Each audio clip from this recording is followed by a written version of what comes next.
ગાંધીનગર જિલ્લામાં આજે વહેલી સવારથી ભારે વરસાદી માહોલ જામ્યો છે। વરસાદના કારણે ગાંધીનગર સ્થિત સરગાસણ અને તારાપુરને જોડતા મુખ્ય રોડ પર એક મોટું ઝાડ પડી ગયું હતું, જેના કારણે વાહન વ્યવહાર ખોરવાયો હતો। જો કે ઘટનાની જાણ થતાં જ વન વિભાગ અને ફાયર વિભાગની ટીમો તાત્કાલિક સ્થળ પર પહોંચી ગઈ હતી। બંને વિભાગે સંયુક્ત રીતે કામગીરી હાથ ધરીને રસ્તા પરથી ઝાડ હટાવીને ફરીથી વાહન વ્યવહાર રાબેતા મુજબ કર્યો હતો। આ તરફ ધરોઈ ડેમમાંથી સતત પાણી છોડવામાં આવતા સાબરમતી નદીના જળસ્તરમાં વધારો થયો છે।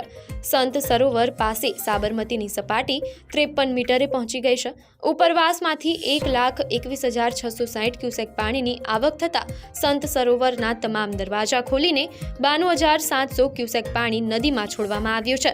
આ ઉપરાંત દહેગામમાં પણ સવારથી ધોધમાર વરસાદ પડતા છેલ્લા 4 કલાકમાં 2.5 ઇંચ વરસાદ નોંધાયો છે।